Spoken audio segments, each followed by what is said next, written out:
Muito bem, meus amados irmãos, muito bom dia, sejam todos muito bem-vindos a mais uma videoaula de Escola Dominical. Vamos prosseguir o nosso estudo, você já sabe aí o assunto, está aí na sua tela, escatologia, né? A doutrina das últimas coisas. Estamos vendo aí as teorias que existem a respeito do arrebatamento, ok? Então, vamos uma breve revisão. Aqui, o que vimos na aula passada, então, iniciamos, né, a teoria do arrebatamento mesotribulacional. E nós vimos as bases essenciais desta teoria. E eles, então, né, em suma, né, em resumo, a gente percebe que o que baseia, então, essa teoria é que a igreja deve enfrentar, né, aliás, conceituando, né, essa teoria, o que eles defendem, né, a igreja deve enfrentar metade do período tribulacional antes de ser arrancada desta terra. E para defender então essa teoria, eles desprezam ali vários princípios da interpretação literal, né, espiritualizando alguns textos, e também desprezam a compreensão dispensacionalista das Sagradas Escrituras. Para que então eles possam defender essa teoria, e precisa encaixar a igreja em alguns aspectos ali que não diz respeito à igreja, diz respeito sim a Israel. E eu vou mudar um pouquinho, irmãos. Eu, na verdade, ia prosseguir falando aqui sobre os argumentos, né, então, dessa teoria, mas eu estava aqui revisando os estudos e o que percebe-se é que a próxima teoria que nós vamos ver, que seria o arrebatamento pós-tribulacionista, eles praticamente utilizam os mesmos argumentos, né? São teorias bem similares, a diferença é que enquanto uma defende que a igreja vai passar por toda a fase do arrebatamento, todos os 7 anos do arrebatamento, da tribulação, todos os 7 anos da tribulação, né? O mesotribulacionista, ou mid-tribulacionista, acredita que a igreja então vai passar só pela metade. Então elas são bem semelhantes, né, no que diz respeito aos argumentos utilizados para defender, por isso vamos juntar tudo aqui e assim a gente ganha tempo, né, e não fica toda hora falando praticamente a mesma coisa. Na verdade, essa teoria do mesotribulacionista, né, ela tenta, na verdade, pôr um meio termo ali entre o pré-tribulacionismo, o arrebatamento pré-tribulacional, e o arrebatamento pós-tribulacional. Então, por isso, alguns adeptos aí dessa doutrina, né? A pessoa, talvez os criadores aí dessa teoria ficaram meio que ali em cima do muro, e então acharam esse meio termo aí, mas a gente percebe claramente que não é isso que ensina as escrituras. Ok? Antes de nós prosseguirmos, quero ver se você conseguiu memorizar o versículo. Estamos aí pegando firme agora na memorização do trecho lá de 1 Tessalonicenses, capítulo 4, né, dos versos 13 a 18. Então, verso 13, 4:13, diz: Não quero, porém, irmãos, que sejais ignorantes acerca dos que já dormem, para que não vos entristeçais como os demais que não têm esperança. Muito bem, então pausa o vídeo aí, faz a sua recita aí, testa aí, força a mente para ver se lembra, se consegue memorizar. E hoje vamos acrescentar mais um versículo, então, versículo 14, né? Que diz o seguinte: Porque se cremos que Jesus morreu e ressuscitou, assim também aos que em Jesus dormem, Deus os tornará a trazer com ele. Tudo bem? Então repita aí várias vezes até memorizar. E juntando então os dois fica: Não quero, porém, irmãos, que sejais ignorantes acerca dos que já dormem, para que não vos entristeçais como os demais, que não têm esperança. Porque se cremos que Jesus morreu e ressuscitou, assim também aos que em Jesus dormem, Deus os tornará a trazer com ele. Então, 1 Tessalonicenses 4, 13 e 14. Muito bem? Então, importantíssimo, né, irmãos, esses versos, nós aprendermos, memorizar, termos firme aí, talvez o principal aí no que diz respeito ao arrebatamento da igreja, são estes versos aí do apóstolo Paulo, dirigido ali inicialmente à igreja tessalônica, né? E a gente pode ver quanta informação importante, né, nesses versos. Nós vemos ali o desejo de Paulo, né, do apóstolo, que os irmãos não ficassem sem informação, sem o conhecimento, né, a respeito dos que dormem, a respeito do plano de Deus, então, para arrebatar a igreja. E qual a finalidade, né, que ele dá ali inicialmente para isso? Para que eles não ficassem tristes, né, para que os irmãos, né, os que ainda estavam vivos, não se entristecessem como as pessoas incrédulas que não tinham esperança. Né? E aí ele passa a explicar um pouquinho com mais detalhes. Prosseguindo então, irmãos, então como falei, né, vamos já aqui introduzir a teoria do arrebatamento pós-tribulacionista. Então, essa teoria diz o quê? Que a igreja continuará na terra até a segunda vinda de Cristo, no final desta presente era, e será levada às nuvens para encontrar o Senhor que veio pelos ares, vindo do céu no segundo advento, para retornar imediatamente com ele.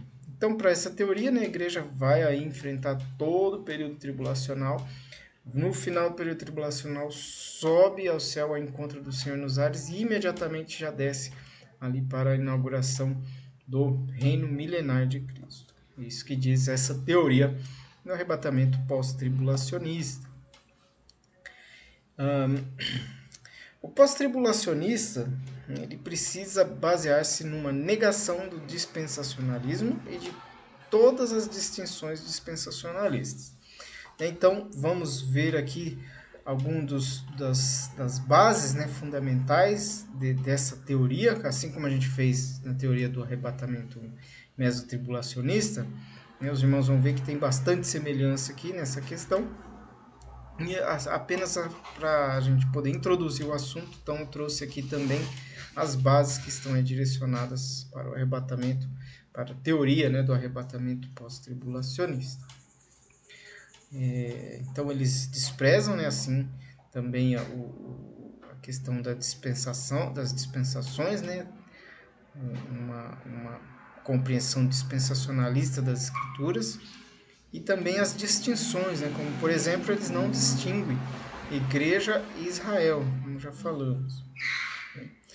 Então, eles, como eles desprezam essas questões, eles assim podem colocar a igreja naquele período que é particularmente chamado tempo de angústia para Jacó, Jeremias 37. Consequentemente, a distinção entre Israel e igreja é desprezada. Vamos ler aqui, irmãos, Jeremias 30, verso 7, diz lá: porque aquele dia é tão grande que não houve outro semelhante, e é tempo de angústia para Jacó, ele, porém, será salvo dela.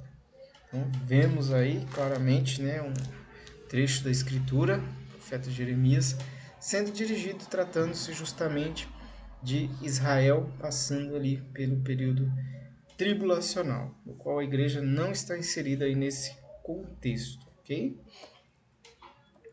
Em segundo, embora as escrituras usem termos como ira, julgamento, indignações, provações, problemas e destruição para descrevê-lo, e declarem que o propósito divino nesse período é derramar o julgamento sobre o pecado, os defensores desta posição têm de negar esse ensinamento essencial da palavra. Então está aí todo a propósito, né, do período tribulacional, conforme ensinado nas Escrituras, e isso não se aplica ao salvo, né, ao cristão, que não vai ter ali julgamento de pecado, né, ou o propósito de ser purificado, né, de passar por uma purificação.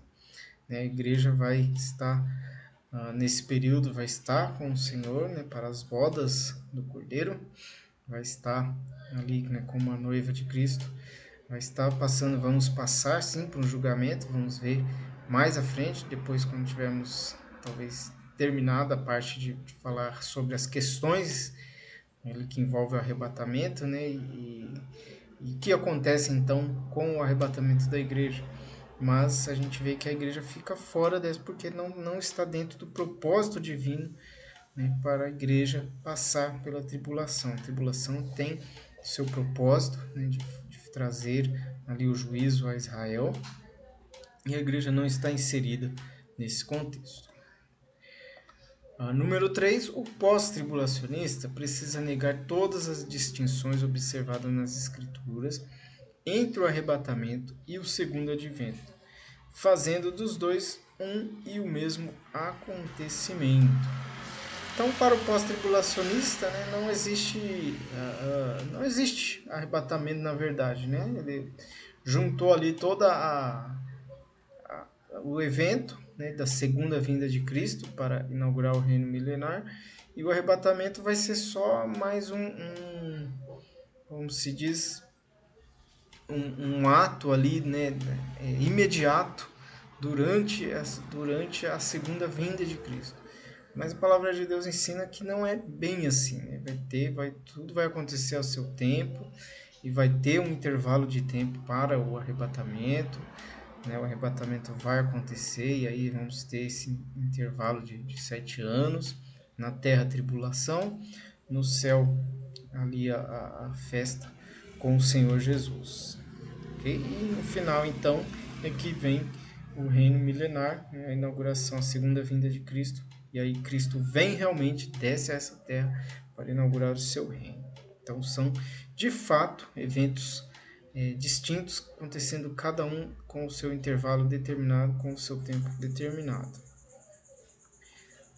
Número 4, o pós-tribulacionista precisa negar a doutrina da iminência, que diz que o Senhor pode voltar a qualquer momento, substituindo-a pelo ensinamento de que vários sinais devem ser cumpridos antes que o Senhor possa vir.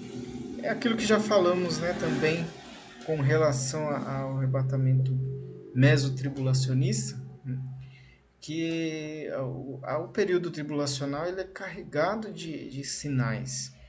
Então ficaria muito fácil calcular, né, quando seria a vinda do Senhor, se fosse o arrebatamento pós-tribulacionista, né? Bastaria entender ali o advento do anticristo, fazer os cálculos ali, 7 anos, então viria o Senhor Jesus.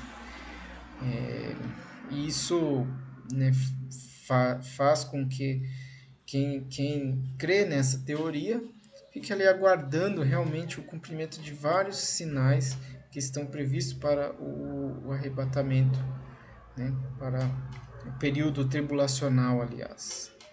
E a gente sabe que não tem nenhum sinal, né, embora a gente entenda que para que se aconteça ainda aí o advento, o aparecimento do anticristo, certamente um cenário está sendo montado, né, está se aproximando, e a gente pode perceber, né, toda essa movimentação.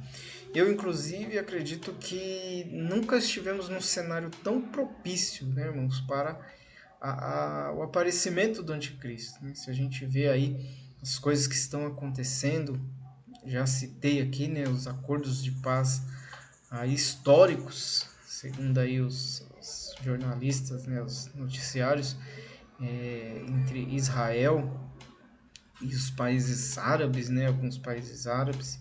Então, coisas que realmente a gente vai vendo que vai convergindo para para o aparecimento do anticristo, consequentemente o evento, né, o início o acontecimento do arrebatamento da igreja. Então nós, né, que somos aí pré-tribulacionistas, que cremos no arrebatamento antes da tribulação, né, que queremos que a igreja será tirada deste mundo assim que iniciar a tribulação, assim que o anticristo for realmente manifesto, nós não temos que esperar sinais, irmãos, como se fosse algo realmente necessário para a vinda de Cristo. Ela a questão do arrebatamento é iminente. Nós cremos nessa doutrina, né? É iminente. Ele pode acontecer a qualquer momento. Não precisa acontecer mais nada, né? Jesus Cristo já tem o dia da sua vinda e não há uma coisa que precise acontecer para que se dê o arrebatamento, ok? Então, ela é uma volta iminente. E o pós-tribulacionista nega isso justamente porque no período tribulacional vão acontecer diversas coisas que estão previstas aí na Escritura.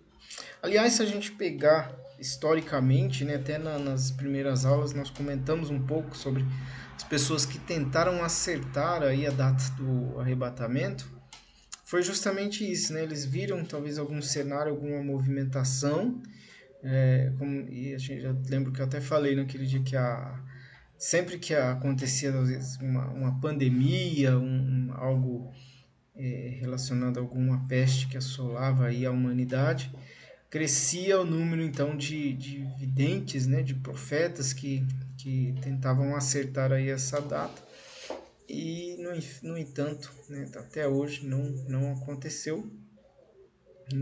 Evidentemente aí com o evento aí dessa pandemia do coronavírus também surgiram aí diversas profecias, diversos profetas querendo dizer que ia acontecer a qualquer momento.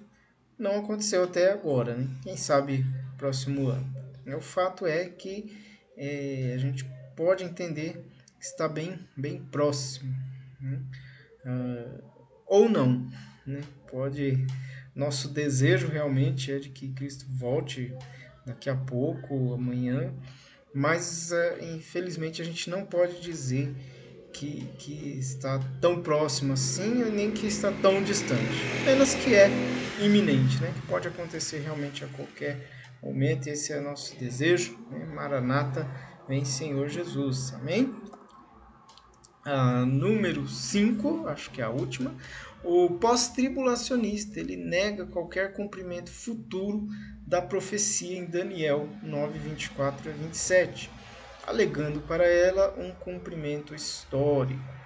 Então, Daniel 9, 24 a 27, como os irmãos sabem, é ali a narrativa ali do evento das 70 semanas de Daniel. E ali fica claro que há foi cumprida já 69 semanas e depois disso um intervalo e tá para se cumprir a 70ª semana, que é justamente a semana, né, da tribulação, os 7 anos da tribulação. Então o pós-tribulacionista ele não aceita isso, né? Ele alega que aceitar que há esse intervalo entre a 69ª e a 70ª semana de Daniel é enfraquecer a profecia e tornaria ela inverídica, né? Para eles houve já esse cumprimento total, já há mais de 1000 anos, né, de 2000 anos, dessa profecia. Eles creem então no cumprimento total já desta profecia, não deixando nada, nem um pedacinho para se cumprir futuramente. Mas nós entendemos claramente, né? Houve esse intervalo que é o mistério de Deus, né? Que é a igreja, esse período da graça. E quando acabar então esse intervalo, Deus retoma o seu plano com Israel, né? E aí iniciando então o período tribulacional. E a igreja então vai ser tirada já bem no início deste período, ok? Então nós encerramos aqui. Ficamos aí na nossa próxima aula, né, onde vamos ver então os argumentos essenciais do meso e pós-tribulacionismo. E aí nós vamos ver então algumas referências bíblicas utilizadas e vamos ali rebater, né, então colocando o texto no devido lugar, no entendimento correto, numa interpretação literal, dispensacionalista do texto, que não dá margem nenhuma para se defender, seja o mesotribulacionismo, seja o pós-tribulacionismo. Ok? Que o Senhor Deus nos abençoe a todos os irmãos. Continue firme aí, dedicado, estudando, conhecendo a palavra de Deus, né? Com o propósito realmente de servir melhor ao Senhor, estar mais firme, né, no Senhor, buscando realmente agradá-lo em tudo. Vamos revisar mais uma vez os versículos. 1 Tessalonicenses 4, 13 e o 14. Diz assim: Não quero, porém, irmãos, que sejais ignorantes acerca dos que já dormem, para que não vos entristeçais como os demais, que não têm esperança. Porque se cremos que Jesus morreu e ressuscitou, assim também aos que em Jesus dormem, Deus os tornará a trazer com ele. Então, memorize, né? Treine aí sua mente para guardar. São versículos importantíssimos de conhecimento aí acerca do arrebatamento, que certamente você será abençoado aí em guardar esses versículos. E lembrando, né, se você ainda não fez uma decisão ao lado de Cristo, né, para que você possa então participar deste arrebatamento da igreja, ou, né, quando, né, você então deixar este mundo, ter um encontro, né, ir para o lugar que Cristo preparou para nós, então receba Cristo como Salvador de sua vida. O versículo conhecido, João 3,16, que diz: Porque Deus amou o mundo de tal maneira que deu o seu Filho unigênito, para que todo aquele que nele crê não pereça, mas tenha a vida eterna. Então, creia no Senhor Jesus Cristo, para que você possa obter, né, esse presente, esse dom, essa graça que Deus nos dá, que é a vida eterna, por meio do sangue do seu Filho Jesus Cristo, derramado naquela cruz por nós. Amém? Deus abençoe a todos. Até a próxima aula.